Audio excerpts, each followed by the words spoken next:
create an organization, global, to create bridges for young people that I didn't have to work on. Believing in humanity, but with action and saying we must hold ourselves accountable and we must do better. We must do better. Comment regarde-t-on le monde aujourd'hui et qu'est-ce qu'on veut qu'il devienne? Comment est-ce qu'on l'imagine?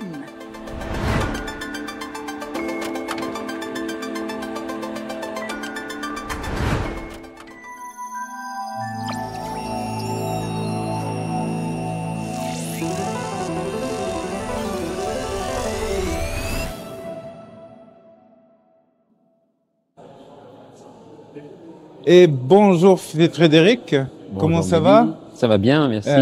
Très heureux de vous avoir parmi nous aujourd'hui. Donc on est à MTL Connect. Nous sommes, c'est la première journée du volet pro.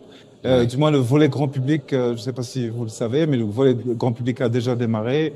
Nous sommes au complexe des Jardins avec un dôme immersif 360 qui est accessible à tout le monde gratuitement. Donc tous ceux qui nous écoutent pourront emmener femmes, enfants.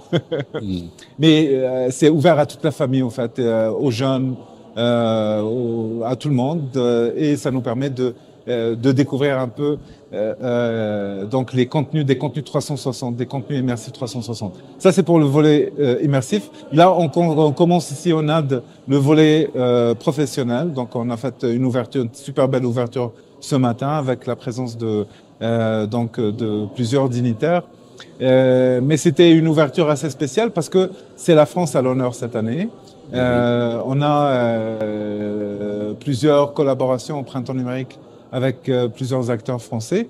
Mais je souhaitais vous demander, Frédéric, pour vous, qu'est-ce que ça signifie aussi, dans le fond, cette mise à l'honneur?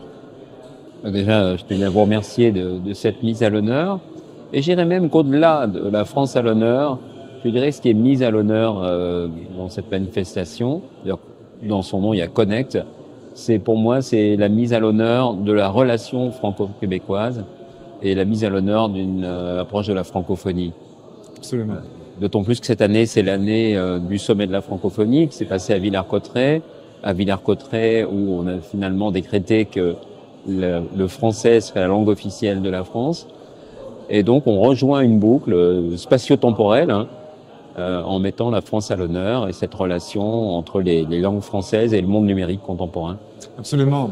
D'ailleurs, c'est sûr que dans nos contenus, dans nos conférences, les panels, comme je disais, les conférences et les panels qui ont commencé aujourd'hui, la vitrine MTL Connect qui se passe là maintenant actuellement en direct.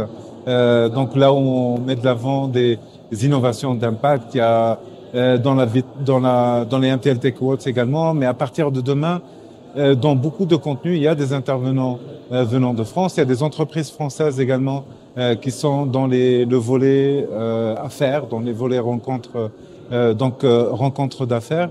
Et c'est certain que pour nous, vous le mentionnez très bien, c'est une question aussi de relations francophone, de ce monde francophone qui, avec l'avènement de ces nouvelles technologies, de ces nouveaux algorithmes que sont l'IA, les intelligences artificielles, mais à pression, certaines langues et beaucoup de diversité. Je dirais. Actuellement, parler du français, c'est aussi parler de diversité, sachant que ces algorithmes-là ont été entraînés majoritairement, si ce n'est exclusivement sur du contenu anglophone. Qu'est-ce que ça signifie tout ça pour vous? Bien, je crois que déjà, c'est l'attitude que vous avez. C'est plutôt que de critiquer ou de s'inquiéter outre mesure d'un monde nouveau qui peut échapper à certains. Je pense qu'il faut l'embrasser, ce monde nouveau. Et l'embrasser, ça veut dire l'accepter et le prendre à bras-le-corps. Et justement en se connectant les uns les autres et d'essayer de faire respecter en tout cas cette diversité que sont les langues et notamment la langue française que nous partageons tous ici et qu'il n'y a pas d'un côté le monde ancien qu'il faudrait préserver, mais bien se projeter dans ce monde nouveau qui pourrait nous paraître en marge de la francophonie, mais je pense que c'est l'inverse. Je pense que la francophonie et le français a une grande place. On le voit ici, hein, au Québec, c'était une année où on a beaucoup parlé de découvrabilité. C'est le sujet que vous avez déjà anticipé, hein, à MTL Connect. Vous avez déjà eu beaucoup de conférences, de participation. Et cette année, on l'a mis, c'est un peu un paroxysme de tout le travail qui a été fait en amont. Donc, je pense que c'est bien, en tout cas, de le souligner. De consolider. C'est un mot, pour moi, c'est un mot qui a beaucoup de sens parce que, effectivement, quand on bâtit des relations, souvent des relations prennent du temps. Surtout les relations les plus durables, je trouve, prennent du temps parce que, surtout quand on est dans des, j'allais dire, des territoires qui sont, qui sont pas les mêmes continents, où on construit des interactions effectivement entre plusieurs intervenants qui sont dans plusieurs continents. L'aspect francophonie, donc de la technologie, est toujours présent dans nos interactions, et ça m'amène justement à la question de contenu. Est-ce que vous aurez des suggestions pour que ce soit point de vue programmation, contenu, s'il y a des choses que vous avez fléchées qui vous intéressent plus que d'autres? Je sais qu'il y a les rendez-vous. Peut-être vous pourrez nous en glisser un mot là. Ce que nous sommes en train de travailler, donc le printemps numérique, avec le ministère de la Culture du Québec, avec le ministère de la Culture français. J'aimerais vous entendre un petit peu sur ces questions de découvrabilité, mais également peut-être est-ce qu'il y a des entreprises, organisations qui sont présentes durant MTL Connect que ça serait intéressant, important pour ceux qui nous écoutent de rencontrer? Oui, alors. Longue question, hein, Frédéric. Oui, oui. Mais non, c'est bien de le souligner, mais dit en préambule, il y a une construction, je dirais même une complicité qui s'est créée entre la France et le Québec, entre les deux ministères de la Culture. Donc ici, comme vous le savez, il y a la présence du ministère de la Culture du Québec, avec le ministre Mathieu Lacombe qui prendra la parole. Et puis il y a aussi toute une délégation française qui est accompagnée. Et puis nous, au Consulat de France, chaque année, on essaie de les réunir ensemble à la résidence de France pour échanger. Et donc ça, c'est le complément de ce que vous faites à Montréal Connect. C'est-à-dire que nous, on accentue ensemble cette spirale vertueuse qui se crée. Et d'année en année, je vois le chemin parcouru et je vois une prise de conscience et de parole commune qui aboutit sur des règles. Vous verrez, dans les annonces, il y a eu récemment en France le sommet de la francophonie à Villers-Cotterêts. Et à l'issue de ça, il y a un certain nombre de décisions qui ont été prises. Et vous allez voir au fur et à mesure des mois à venir. Et cette prise de conscience et on a évoqué le terme de découvrabilité, hein, oui, qui en résumé est d'être vigilant que la présence de la francophonie dans un monde numérique, sur les plateformes, sur les moteurs de recherche, soit toujours là. Ça touche la culture qui, oui, nous anime. Ça touche aussi la science, les universités. Et donc, il y a tout un travail commun. Et dans ce travail, on a aussi un travail de prosélytisme, d'expliquer pourquoi on est mobilisé ensemble là-dessus. Donc, n'hésitez pas à rencontrer les gens qui les représentent. Et puis, il y a des instituts. Il y a plusieurs entreprises, organisations qui touchent. Exactement. Et qui travaillent sur ces questions-là de découvrabilité, que ce soit du côté technologique, mais aussi du côté implémentation, du côté législation. Donc, il y a, il y a vraiment de belles expertises là qui sont, sont présentes. Et même les universités, la recherche.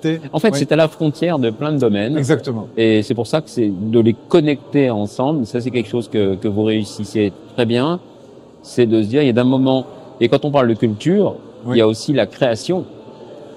La création, quel est le processus créatif et comment il peut bénéficier finalement de nombreux outils nouveaux qui peuvent inquiéter certains, mais qui peuvent amplifier cette relation. Oui. Donc c'est de se dire en préambule, n'ayons pas peur, mais on sera d'autant plus enthousiaste que si on collabore bien. Et moi, ce que j'apprécie beaucoup, c'est qu'il n'y a pas de césure entre, d'un côté, des institutions gouvernementales, des universités, des jeunes entreprises, des acteurs comme vous l'êtes de ce monde numérique. Et c'est l'occasion de faire la connexion. Cette connexion, elle sera d'autant plus riche que vous, visiteurs, participants, vous allez étendre. Vous n'allez pas vous dire, bah moi finalement, bon, je suis une institution culturelle, je vais rester qu'avec un monde culturel.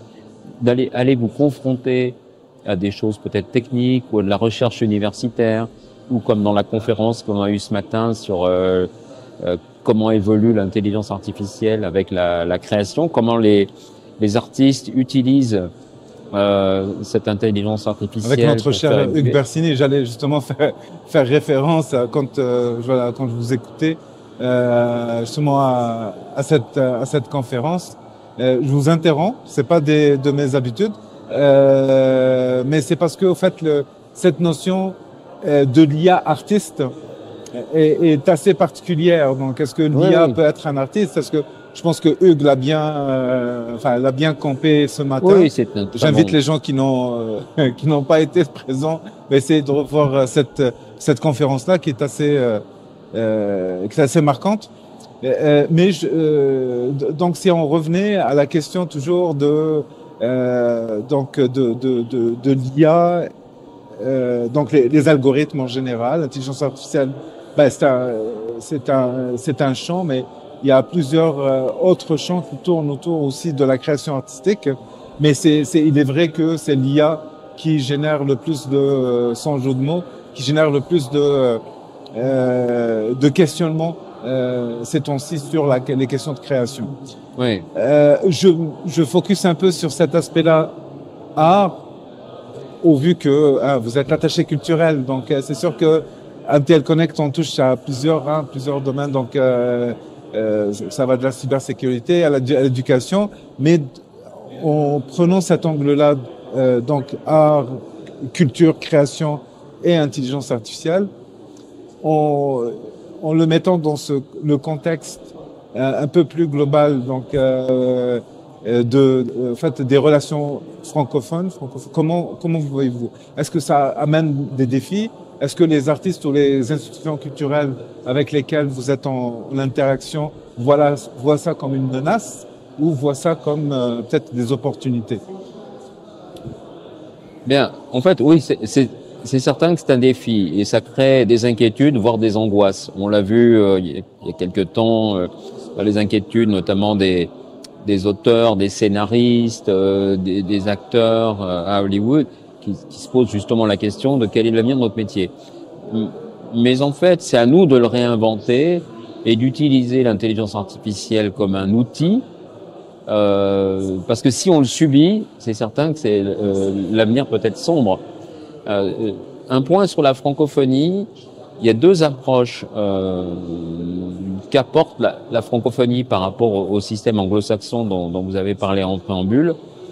La première chose, c'est la question de droit. Et je pense que c'est une question qui va être sous-jacente de l'intelligence artificielle, parce que l'approche, on va dire... le droit, donc c'est la propriété ou est-ce que les autres... Oui, notamment sur la propriété intellectuelle, et puis le copyright, le droit d'auteur, qui est beaucoup plus protégé dans l'aspect francophone et qui est beaucoup plus monnayable à plus ou moins bon niveau. Oui. Donc c'est là-dessus que les acteurs francophones, et notamment dans cette relation entre la France et le Québec, sur lequel il faut être vigilant.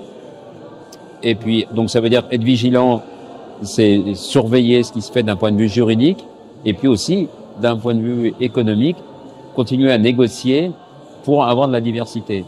Nous, enfin, je dis ensemble, la France et le Québec, l'intérêt général de tous, c'est qu'il y a un système de pensée qui ouvre la diversité.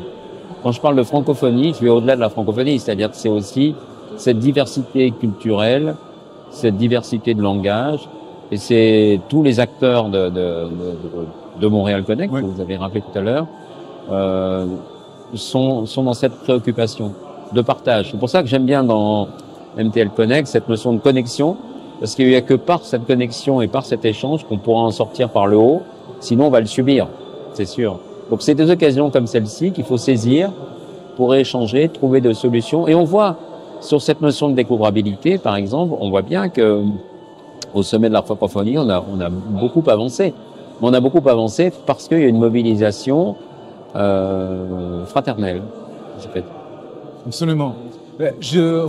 Ça m'amène également des choses qui sont reliées.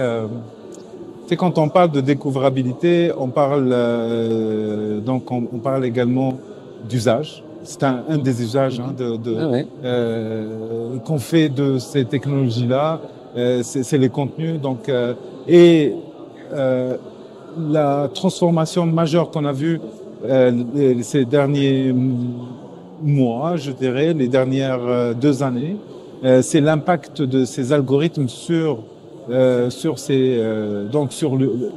contenus. Parce que avant, ce qu'on avait en tête, c'est que l'impact de ce que ça allait avoir sur le physique, donc en parlant de robotisation, en parlant d'autres éléments, on voyait plutôt les métiers physiques, donc qui sont impactés, qui sont touchés, qui sont là avec ces nouveaux algorithmes. C'est l'intellectuel qui est touché, donc c'est tout ce qui est cognitif, et ça amène une autre dimension du questionnement. Avons-nous encore une place?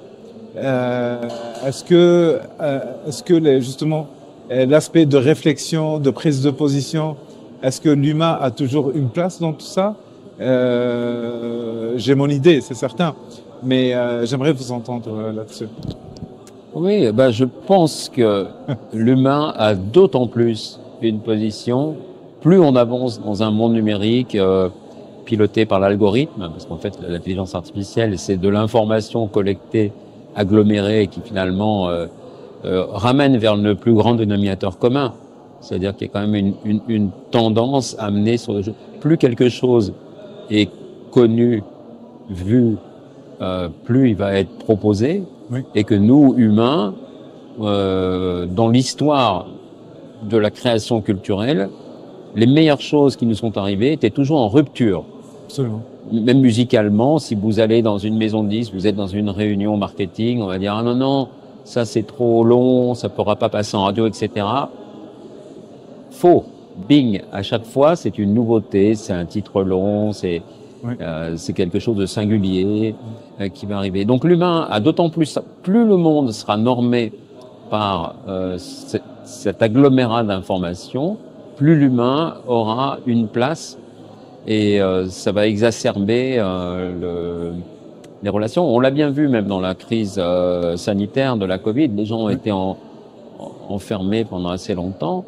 Donc on va dire qu'on est dans un cadre enfermé, et tout à coup le besoin de se retrouver était complètement exacerbé. Donc plus on est dans un monde numérique, plus la part de l'humain et de ce que vous essayez de mettre en place ici à Montréal Connect, c'est-à-dire cette relation diversifiée avec un esprit large, pas uniquement des professionnels. On aime bien dire et parler de pollinisation croisée. Oui, exactement. Donc c'est vraiment d'avoir plusieurs verticales. Voilà. Donc il y a des gens de différentes technologies, intelligence artificielle, de cybersécurité, de éducation, inclusion, culture et créativité, mais pas que. Il y a des technologues de différents domaines.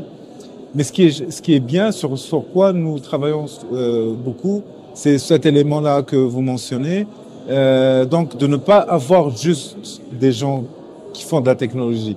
Parce que la technologie, ça impacte tout le monde, ça impacte, il y a un volet économique qu'on porte dans cet événement, dans MTL Connect. On le porte clairement avec les mises en relation d'affaires, avec les rencontres d'affaires qui ont lieu. Mais également, il y a une réflexion à un plus haut niveau donc de la place de ces technologies-là dans nos vies. Et cette connexion entre les différentes sphères, c'est clair que c'est une recette qui fonctionne très bien. On l'a documenté à travers les années. On voit les résultats également. Il y a un impact qui est réel. Mais ce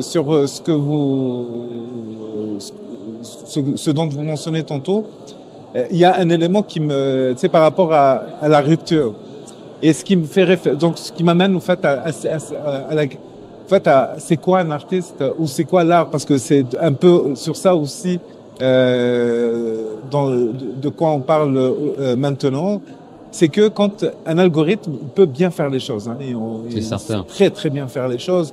On voit ça avec que ce soit par exemple avec l'image, avec Midjourney ou Stable Diffusion ou d'autres outils, mais pas que dans la création. Il y a la musique, il y a plusieurs autres axes sur lesquels on est en train de jouer avec l'IA, on est en train d'essayer de créer des choses et tout ça, de faire des affaires. Mais il y a une chose que l'algorithme n'a pas encore, c'est l'histoire. oui. Parce que un artiste, c'est aussi un narratif, c'est une prise de position. Donc c'est pour ça, en fait, ma question tantôt, est-ce que on a toujours une place? Mais peut-être que encore, on a ce côté-là de narration, de narratif qui est propre du créateur, qui jusqu'à présent, on n'est pas encore dans HAL, mais c'est quelque chose qui me semble-t-il, du propre de l'artiste. Oui, ben, il y a deux choses fondamentales dans ce que vous dites, Mehdi. Je pense que nous tous, et chacun, je fais appel à votre mémoire, à chacun, de vous souvenir des moments comme ça, un peu d'éblouissement culturel, c'est peut-être dans les différents arts. Il y a toujours un moment où vous êtes happé par quelque chose auquel vous ne vous attendiez pas. Ouais. Et ça peut vous saisir à tout moment, dans la rue, dans une exposition. Parfois, c'est une relation humaine, donc là encore, l'humaine est au centre de ce sujet-là. L'éveil culturel se fait par un ami ou quelqu'un qu'on apprécie, ou un moment j'allais dire d'égarement. On est un peu comme ça, avec une attention flottante, et on est saisi par quelque chose. Et ce saisissement, il vient justement de la rupture avec quelque chose qui ne nous est pas habituel. L'algorithme, il va construire quelque chose qui est, je le répète, un agglomérat de choses vues et entendues. Or, ce saisissement, il va venir de quelque chose qui va légèrement nous faire sursauter par un pas de côté. Donc, l'aspect humain est complètement fondamental là-dessus. On ne peut pas être que dans quelque chose de parfaitement bien polissé. C'est comme si on parlait de cuisine. Oui. On peut faire la recette appliquée, puis quelqu'un va apporter quelque chose qui va tout à coup nous emporter.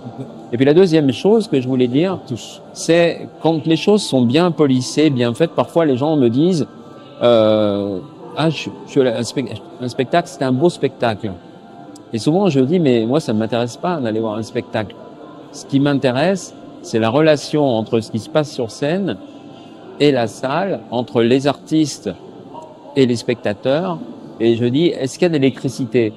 Là, je prends quelque chose de technique. Ouais. Je sais que vous appréciez ça aussi. C'est presque métaphysique. Est-ce qu'il y a sur scène quelque chose qui se passe dans la salle et il y a un arc électrique?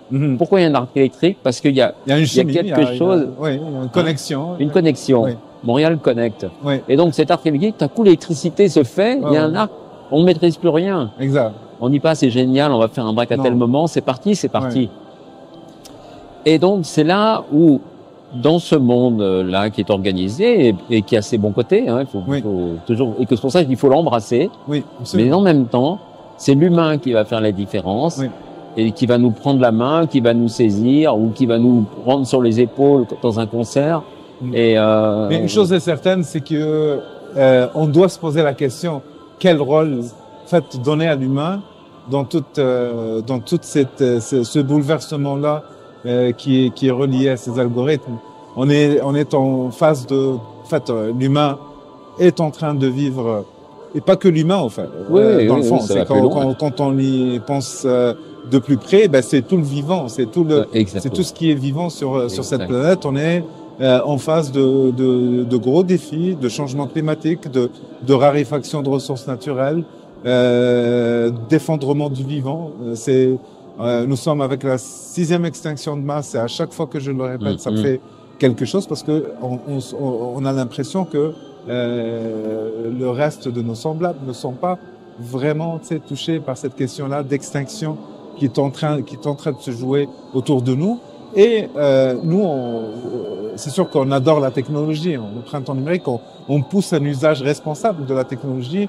On veut qu'il y ait que se développent des technologies qui vont nous aider à faire face à ces différents enjeux.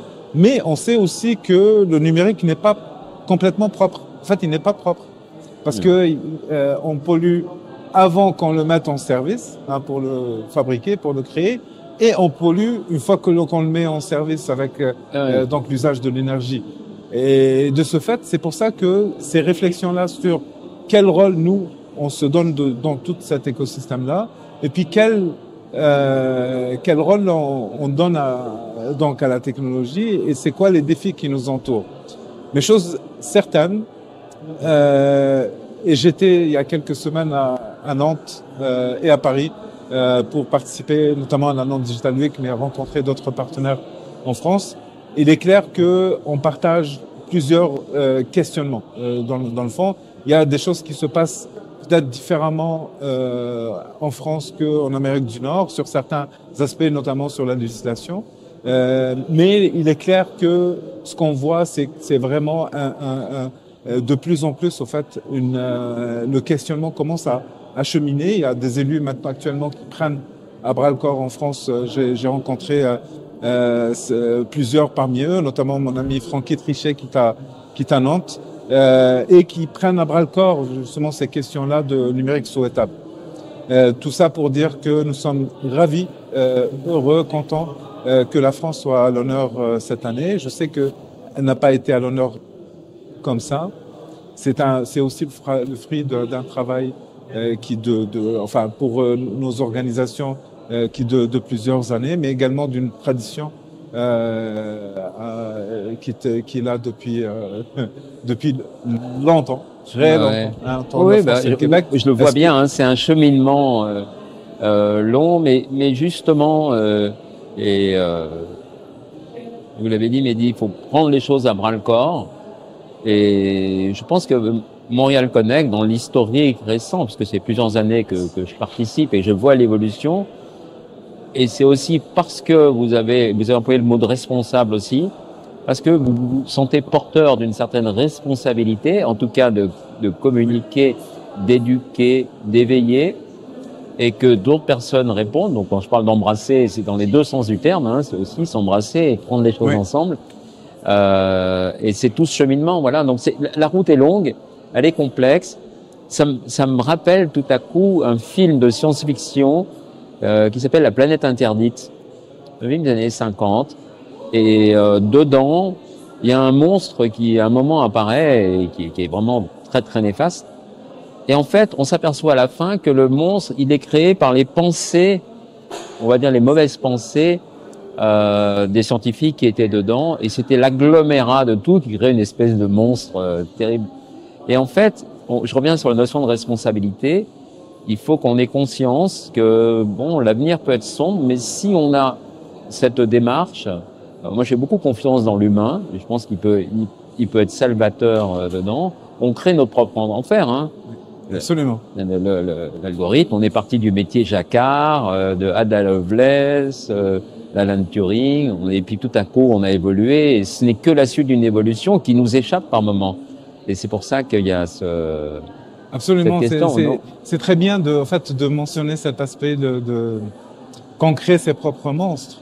Ouais. Parce que c'est ce qu'on souhaite pas avoir justement avec la technologie. C'est pour ça qu'on a une certaine bienveillance aussi à poser ces questions-là. C'est-à-dire qu'on dit pas que c'est sombre, on dit pas que c'est à nous, en fait, par rapport à ce nous sommes en train de faire collectivement, que nous allons prendre un chemin ou un autre.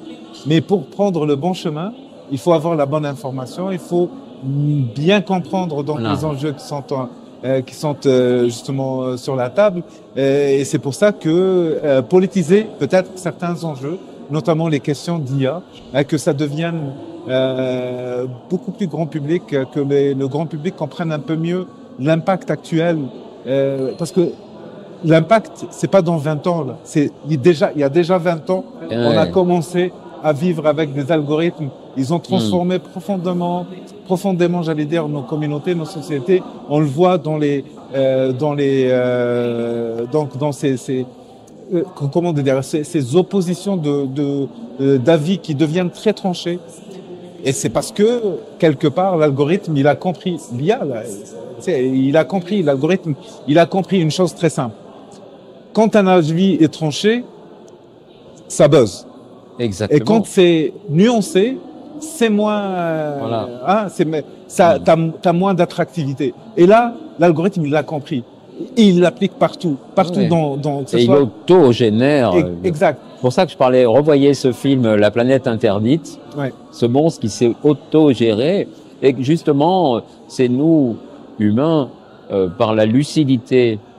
Ça veut dire qu'on peut avoir cet avis nuancé parce qu'on en a la connaissance et la lucidité. Et c'est ce que vous faites, c'est pour ça qu'on est très heureux d'être la France à l'honneur, que le côté français, on le connaît, mais il a cette vertu-là, c'est quand même se confronter en permanence aux difficultés, d'avoir une forme de lucidité sur qu'est-ce qui se passe dans le monde. Et il y a ça dans la francophonie, donc on ne peut que se réjouir de tout ça. Mais c'est certain que ça demande une mobilisation. Et il faut des moments comme cela pour être conscient de cette mobilisation et de cette lucidité. Après, on fera de notre mieux. On va tous essayer de... Mais moi, j'ai confiance dans la capacité de l'humain parce que, à un moment, à force d'être réducteur, vous l'avez très bien expliqué, c'est très pédagogique de dire que l'AI se nourrit des choses les plus communes, donc qui vont parfois dans des penchants qui sont pas souhaitables dans l'évolution de l'humanité, et que il faut mettre les mains dans le cambouis, il faut soulever le capot, il faut regarder, il faut comprendre. Faut identifier, attention, il y a des enjeux là. Ouais. Et face à ces enjeux, c'est une réunion un peu politique, c'est un acte politique de se regrouper. Et je vois que sur la francophonie, il y a cette volonté d'être ensemble, de partager ces moments. Donc c'est formidable. Donc je vous invite vraiment à profiter de Montréal Connect, de MTL Connect, pour créer ces liens et sortez des liens de vos propres responsabilités ou de votre propre identité pour aller vers d'autres personnes qui font des choses qui vous paraissent parfois un peu cocasses ou différentes. Et que c'est là où vous allez trouver ce moment. Quand je parlais d'art électrique, tout à coup, il va y avoir un pôle plus et un pôle moins, et tout à coup, l'arc électrique va se faire, et on va essayer de dire pourquoi j'ai cette émotion, pourquoi j'ai cette inquiétude, cette attente. Et petit à petit, voilà. Ça se connecte, ça se nourrit. Voilà. Et ça trouve peut-être des solutions qui amènent des réponses qui sont pas toujours celles qu'on s'imaginait au départ, en fait. Voilà. Parce que les échanges, c'est ça la ça. beauté des échanges. Vous savez, Frédéric, Et c'est salvateur. C'était très salvateur. L'année dernière, suite à la MTL Connect de l'année dernière, donc il y a eu plusieurs sondages, mais il y a un sondage un mois après l'événement, 24% des participants ont conclu des ententes dans le cadre de MTL Connect. Et c'est chiffré même avec une moyenne de 130 000, donc 130 000 $. Donc il y en a plusieurs ententes qui dépassent le million. Il y a d'autres ententes qui sont autour de 10 000. La moyenne est de 130 000. Mais 24% des participants, c'est énorme. On a en fait, au fil des années, on voit ces chiffres-là augmenter. Mais je pense que c'est justement en connectant les gens, en s'assurant aussi, ce qu'on fait, c'est qu'on s'assure qu'on n'a pas du monde qui se connaissent. Donc il y a des gens qui viennent de verticales très très différentes. On s'assure aussi que c'est pas juste des gens qui font de la technologie. Il y en a plusieurs, il y en a beaucoup, parce que c'est notre écosystème. Mais on s'assure aussi qu'il y a des gens qui viennent des usagers, en fait, des utilisateurs. Donc des banques, des sociétés d'assurance, des autorités, des municipalités, des communautés, de la recherche, extrêmement important. Donc les pôles de recherche qui touchent donc le volet académique, les artistes. On en parlait. Je pense qu'on a durant notre rencontre, c'est l'axe qu'on a le plus exploré, la création, les artistes, tout ça. Puis c'est ce tout qui est nécessaire. C'est pour ça aussi qu'on fait un volet grand public aussi. On invite le grand public à découvrir une partie de ce qu'on fait avec la technologie, avec l'immersion, c'est parce que c'est un débat, c'est des questions qui doivent toucher tout le monde. Il y a clairement donc des opportunités, j'allais dire, économiques, et on le fait. Puis on essaye de le développer aussi avec nos amis dans l'espace francophone. Donc vous avez vu beaucoup de participants d'Afrique, que ce soit d'Afrique du Nord ou d'Afrique subsaharienne. C'est extrêmement important. La France, on n'en parle pas. La Belgique. Donc il y a cet espace également francophone dans lequel on croit, nous, nos entreprises, elles peuvent exporter, mais aussi on peut importer. Les meilleures relations, c'est les relations gagnant-gagnant. Ah oui. Et c'est ce qu'on développe, c'est ce qu'on essaie.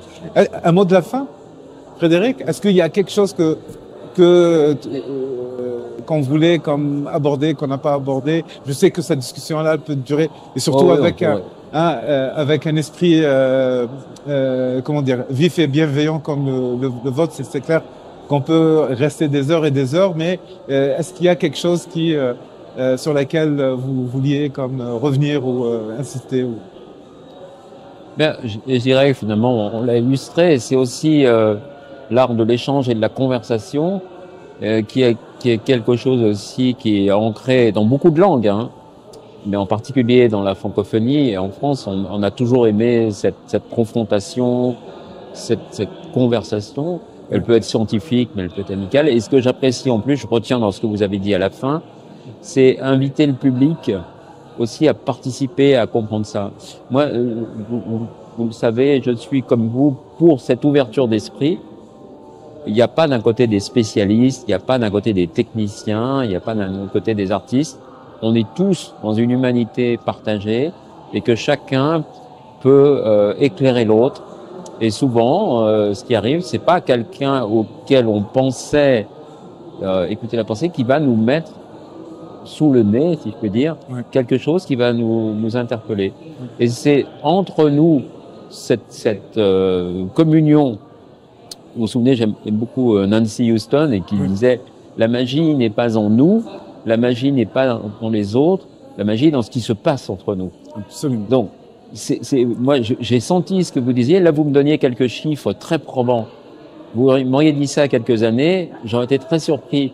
Mais maintenant, comme je connais Montréal Connect, je connais la manière dont les choses sont faites, dans l'état d'esprit dans lequel c'est fait, j'en suis même plus surpris. Mais, parce que une autre, je vais vous donner un autre secret de recette. C'est que on s'assure aussi dans la participation, on s'assure bien sûr de différents types de participants, autant de jeunes que différents éléments de diversité. Je vais pas rentrer là-dedans maintenant, mais il y a une chose qui est importante, surtout pour le volet présentiel, c'est que une bonne partie des participants, c'est des preneurs de décision. Donc, c'est des directeurs, c'est des gestionnaires, c'est des CEO. Et ça, c'est un travail qu'on fait aussi tout au long de l'année pour... et donc, on facilite dans le fond, on facilite avec ces rencontres-là, étant donné que c'est des preneurs de décision, les choses souvent vont aller plus vite que d'habitude. Et c'est un des éléments de recette. Je vais pas dévoiler tout, non. Au contraire, s'il y a des gens qui peuvent prendre la recette, ça nous fera plaisir. Nous, on vient du monde du partage, donc c'est ça. Mais la recette est bonne, hein, puisqu'on y revient fréquemment, c'est ça qui fait. Absolument. Mais vous avez raison, on peut, comme on aime à le faire, en parler on pourrait partir pendant des heures, mais il y a des moments, il faut prendre des décisions précises. On l'a vu cette année, hein, c'est pour ça aussi qu'on parlait de cette découvrabilité, qui pour certains peut paraître un mot un peu abscon, mais en réalité... il y a 4 ans, on nous voyait vraiment bizarre quand on a commencé à travailler là-dessus. Mais là, de plus en plus, il y a des gens qui... Et le fait qu'il y ait des décideurs qui soient présents, on l'a vu avec la présence des différents ministres qui sont là, derrière, il y a un suivi. Et il n'y a que comme ça qu'on pourra remettre l'humain en bon équilibrage. Absolument. Donc ça, c'est très réussi. Je vous en félicite et je vous remercie encore de mettre la France à l'honneur, qui est très heureuse d'entrer dans ce monde grâce à vous. Frédéric Rebet, attaché culturel au niveau du Consulat général de France, merci énormément. Merci. C'était un grand plaisir de converser avec vous. Très heureux, encore une fois, que la France soit mise à l'honneur dans le cadre de MTL Connect du printemps numérique. En fait, la semaine commence. On commence avec aujourd'hui, donc c'était les grandes conférences ce matin. C'est cet après-midi, c'est la vitrine MTL Connect. Donc il y a la présentation de projets d'impact, donc à 3 niveaux de maturité, des projets à l'échelle de recherche, des projets en phase donc de lancement, mais également des projets en croissance, avec notre ami Sylvain Carle qui préside le comité. Il y a aussi donc MTL Tech Awards donc qui démarre également en fin de journée aujourd'hui. Chaque journée, il y a des 5 à 7, donc il y a des rencontres. Les rencontres se font tout au long de la journée. Il y a plusieurs espaces pour des rencontres d'affaires qui sont planifiées. On utilise donc notre plateforme pour réserver, pour faire plein de connexions. Et à partir de demain, mercredi, c'est la thématique IA, intelligence artificielle, une thématique un peu chouchou depuis 2015 pour le printemps numérique. Donc intelligence artificielle demain, culture et créativité également demain. Nous aurons le plaisir de recevoir le ministre de la Culture durant la journée de demain. Après-demain, le jeudi, donc c'est cybersécurité et éducation et inclusion. Et on finit la semaine le vendredi par des visites technoculturelles à Montréal, une visite techno-industrielle au Saguenay-Lac-Saint-Jean. Il va y avoir une soirée immersive à la SAT également le vendredi jusqu'à 4 heures du matin. Beaucoup d'artistes, notamment de France, qui vont animer cette soirée immersive-là. Et le dôme du printemps numérique, le dôme immersif, il est déployé au niveau de la place du complexe des Jardins jusqu'à dimanche. Voilà. Merci d'avoir été parmi nous. Encore une fois, Frédéric, un grand merci encore de l'invitation. d'être parmi nous et je vous dis à bientôt.